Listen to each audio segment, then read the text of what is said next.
Welcome to Back into the Future with Mark and Carol.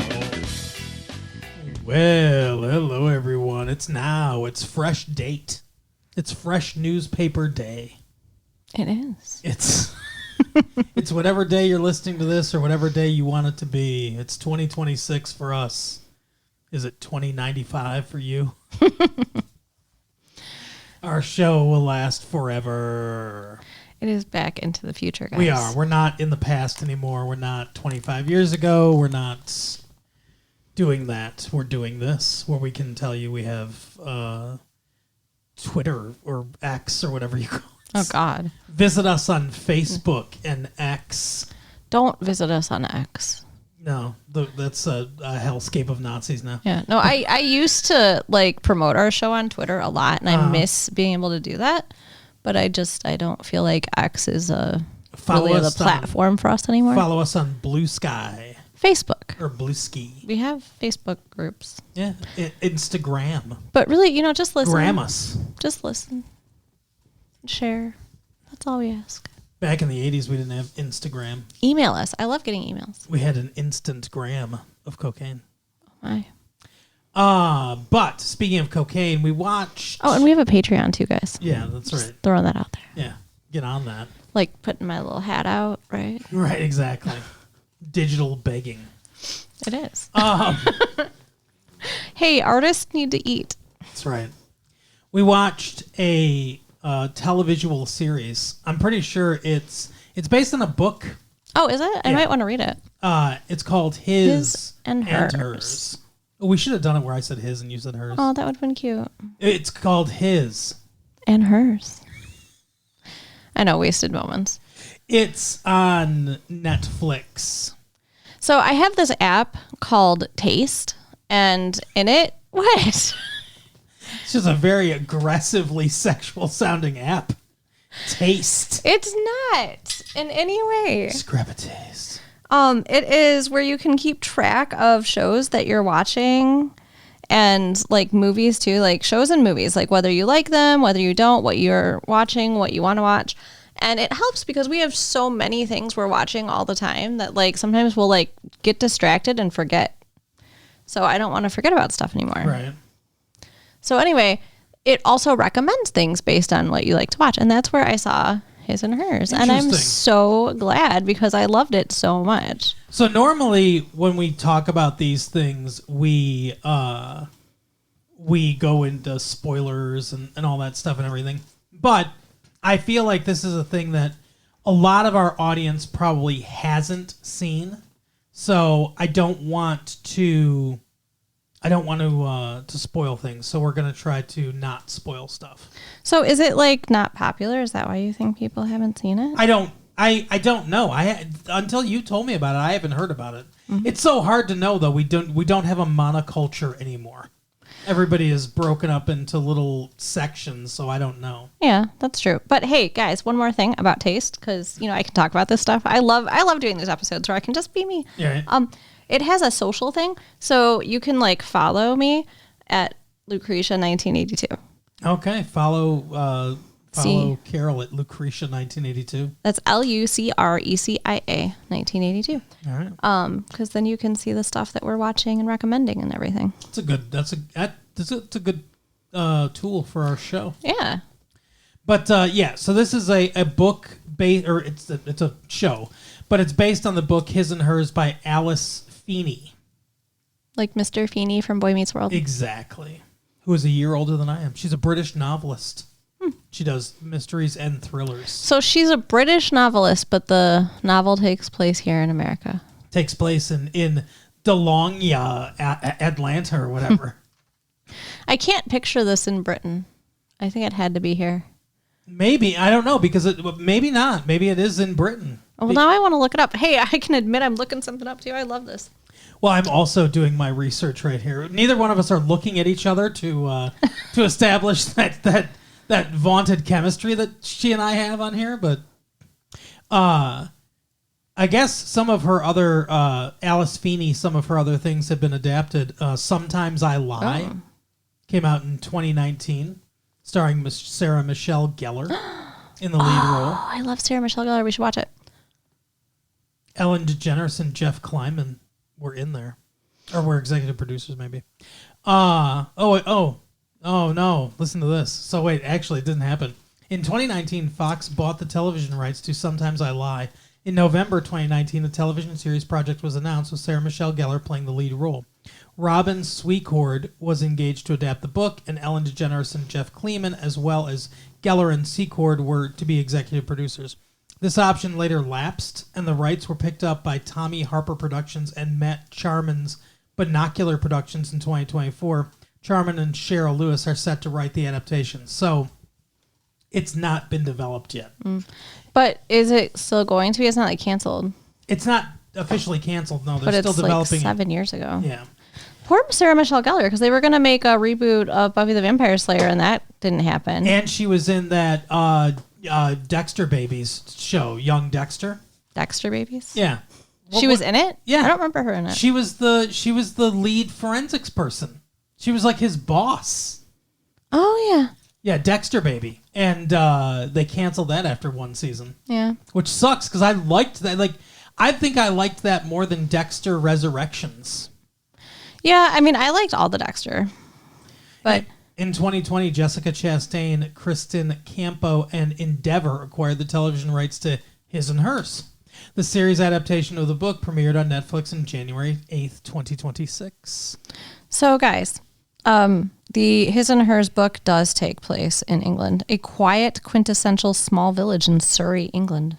Yeah, because England's got a lot of those little hamlets and stuff like that, so that doesn't surprise me. But William Oldroyd is the one that is also a British film and theater director. He's the one that developed this, and I guess Netflix is like, hey, guess what? Everything that we make now is in Atlanta, Georgia. Yeah. Because we all go to Georgia to film stuff, so that's where it takes place now. That makes sense. That's where most of The Walking Dead got filmed, too. Yeah, and John Barenthal from The Walking Dead is in this. Yeah. Shane. Yep. I don't know. Maybe that's where we should move. So Georgia? So our daughter can get into acting. God. She so our wants to be an daughter actress. wants to be a child star. We watched the It Welcome to Derry, and all the kid actors are in there, and she's like, I want to do that. Yeah. It's so interesting. Like, I was worried, like, we're watching this, like, really traumatic, like, death scene of a child, and I'm, like, worried about the emotional impact, and she comes out of that, like, I want to be an actor. Yeah, I could do that. They did a good job capturing Right. that emotion. I can do that. She can make herself cry on Yeah, she can cry on cue. So yeah, we'll see. she's got a lot of emotions. That she does. All 12-year-old girls have emotions. That's true. Except for sociopaths. Speaking of sociopaths, someone's killing women. Yeah. Yeah, there's a definite sociopath in this story. His and Hers. Both of us enjoyed it immensely. Mm-hmm. It's only 6 episodes long, which makes sense. That's a very British thing to for like 6 episode long show and stuff like that. There's a joke of like I can't remember. It's in The Good Place. The Tahani, because she's English or whatever. Oh, is she? Yeah, she's got an English accent. I know she has an accent. I didn't realize it was English. I don't know. I mean, she's Indian, I think, or that's what I thought. or Pakistani or whatever by heritage, but she grew up and lives in England. All right. There's a lot of that's probably one of the main like ethnic groups that has immigrated to England. But anyway, she says something about some TV show, and she's like, it was on the BBC for 19 years, all 7 episodes or whatever, because that's a thing. Like, I think Benny Hill made like 25 episodes, and it's been on the BBC for 50 years. Wow. Yeah, they do stuff like that. So it makes sense that this is only 6 episodes long, but it's 6 episodes that doesn't have any filler, which I like. Yeah, I mean, it's definitely like constantly engaging, and it's a great story, and I think it only needed 6 episodes to be told. It's kind of weird. Like, what's weird? I'm trying to figure out how to talk about this without really getting into spoilers, but essentially, this dude, John Barenthal, plays a detective for the sheriff's department, and he works with a partner who he calls Boston all the time because she came from Boston. I believe her name's Priya. Yeah. And he has an estranged wife. I guess they're not technically divorced. No, I don't think they were divorced. I think that she just kind of skipped out, had a little breakdown, and left. Played brilliantly by Tessa Thompson. And she's a reporter. Well, she was a newsreader. She was an anchor at some big Atlanta network. But she, like you said, she had a breakdown. They lost a child. A baby. She had a breakdown and she disappeared for a year, wrote a book, and she's trying to come back, and she basically says to the guy, I'll do whatever. I'll report from the ground. Mm-hmm. So yeah, she was like the main anchor, and now she's like, just let me go do the reporting in my small town that I came from. That's the only thing that like doesn't really make a ton of, that's too convenient, you know. I don't agree. Based on the reveal, I don't agree. I think it's purposeful. Yeah. But anyway, so she goes in the first episode. There's a murder. This woman is murdered, and there we get this investigation. There's a lot of red herrings here. Well, the main character, the other main character is the sheriff. Yeah. And it feels like he is working in direct opposition of solving the crime the entire time. Yeah, it's really weird. Like, you suspect him a little bit at times, but also you have the thought process of it couldn't be this obvious. Well, and like we find out pretty quickly, I don't think this is too much of a spoiler, that he has, well, I'll just say he has a good reason for people to not want to know he had anything to do with the victim. He happened to be there on the day of the murder. Right, but probably the last person to see her alive besides the murderer. The killer, yes. So he I mean, first it seems like maybe he just, doesn't want people to think he did it because he would look really guilty because, like, she's full of semen. That's how they fucking put it, okay? Like a... They said it. Like a naval vessel, she is full of semen. And, he doesn't want anybody to... Apparently he's shooting live rounds. Yeah, he doesn't want anybody to know that that's his there. Yeah. And that's the thing that's the one thing about the resolution that confuses me. Because eventually his partner, like, suspects stuff. We're going to get into a little bit of spoilers here. So if you haven't seen the show, we recommend you see the show. It's very good. Well written, well acted. It's very tightly paced and everything. Skip to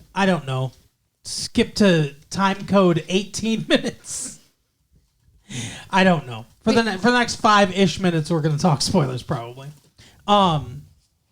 Eventually, his partner, Priya, starts to suspect him and everything. And he's done a bunch of weird shit, like you said. They're supposed to submit their DNA samples to the medical examiner so that they can be ruled out. Like, their DNA is going to be on the scene, and it's like, we have a bunch of different DNA samples. We want to rule you guys out from the DNA sequence because your DNA is there because you were investigating. So he doesn't want to do that because his DNA is in the semen she's full of. And so he goes to his niece, his sister's daughter. Who's like 6 or whatever. And it's like, let's play detective. I'm going to scrape this against your cheek. He takes her DNA and turns that in. And she finds that out. She finds out that the DNA is not consistent or something. They do say something. It didn't make sense what she said, though, because she didn't say, it's not. She said it was like cross-contaminated. Yeah. It wasn't cross-contaminated. It was just the wrong person. Yeah, that doesn't make sense. But she figures that out. She figures out that that he has a connection to the women that are murdered because they knew his wife. Yeah, who we find out, that reporter, that she has a connection because of that. Because they all went to school together. They were all classmates. And so she finds out a bunch of this stuff. And then the resolution happens. and everything just kind of gets dropped. Like, there's no consequence for him. And it's like, you did kind of fuck around with the investigation. But you know how it is? Like, at least I obviously don't know. I have no inside track to any kind of police departments or whatever. I have no idea how the law works other than, the law. But it seems like they look out for each other. It seems like they cover for each other. And it seems like if your partner knew you did some shady shit, they wouldn't tell on you. I guess that's true. I mean, she was going to tell on him when she thought he was the killer. Yeah. But otherwise, no. I guess that's true. She does kind of because she goes to arrest him. He punches her in the face. That's some fucked up stuff there. I mean, you shouldn't punch a lady. He's so much bigger than her. She's this little tiny lady. She did have a gun on him. But he got the gun away and then punched her. I guess that's true. But anyway, so I guess she just lets all that go. I assume he explained to her or whatever, look, I was having sex with her. I thought it would look really bad, and I didn't want to admit it or whatever. That seems like not a good enough reason to fuck with a murder investigation. No, he should, honestly, because we learn he didn't have anything to do with it, the most logical thing would be like, look, I don't want to reveal this to the public. I don't want the public to know this, but I was there. Yeah. But I guess the problem is then he wouldn't have been able to investigate. Because if he was a material witness or whatever, if he had been the last person to see her alive besides the killer, they wouldn't say, oh, go investigate it then. But that would have been the more appropriate thing for him to not be investigating the case. Yeah, but then he couldn't have been in the show. Well, yeah, then the whole story doesn't exist. I understand. We're unraveling the fabric, but it was a great story, but that was a little frustrating. Yeah, there were a couple little things here and there where I'm like, this almost breaks my suspension of disbelief because this isn't a realistic way someone would handle this. Right. And he was so bad. Like, he was so bad at his job in so many ways. He would just, and he's a bad liar. Mm-hmm. Like, he would just burst out with emotion, just out of nowhere. Just like, why would we do that? Let's not look at that. Mm-hmm. Yeah, I mean, he was very suspicious all the time. Of course Priya would suspect him. Yeah, I think that was supposed to be part of it, though, is that he's suspicious. I think it's weird, too, the fact that the reporter, what was her name, his wife's name? I can't think of it, but... I don't remember. I know Tessa Thompson. Tessa Thompson, whatever. But the actress is Tessa Thompson. But she was sleeping with the cameraman. Well, she did once. Yeah, but, she has a rivalry with, the current head anchor. Mm-hmm. And asked for her husband to go with her to Dahlonega and then immediately has sex with him. Yeah. And it seems really a weird reaction when then the sheriff main character dude goes and bangs on the door, interrupting them, because it's they're not together, right? He seems all jealous and shit, but then they kind of never broke up either. Yeah, and I wonder how much, I feel like that's a two birds with one stone situation, where she's doing that to get back at the anchor and she's also doing that to get back at him. Mm-hmm. Because she, as it's revealed, she saw him having sex with her. So it makes a lot of sense. Which means she is also a suspect. Yes. Yeah, they're both suspects throughout. And they both do things to hamper the investigation. So it's, like you said, a lot of red herrings throughout. For sure. But a very good show. Very, very good. Definitely worth 6 hours. I really don't have much more to say about it without going through plot point by plot point, and I really don't want to do that. Yeah. I mean, the only other thing I can really say about it is that, it's very well filmed, cinematography wise. They obviously film this in the backwoods of Georgia. And they do a very good job of highlighting the natural beauty of the surroundings and stuff like that. It's a very well shot movie or TV show. Yeah. Yeah, it's really fun to watch. Definitely worth your time. I would check it out. But that is the episode for the week, Carol. It is. Why don't you tell people where they can find their own friendship bracelets? You can write us at latefee1994 at AOL.com. Yep. Check out our website at www.retrolatefee.com. Check out our Patreon. That too. And check out my profile on Taste Taste. at Luke Creation 1982. All right, we'll see you next time. Bye. Bye.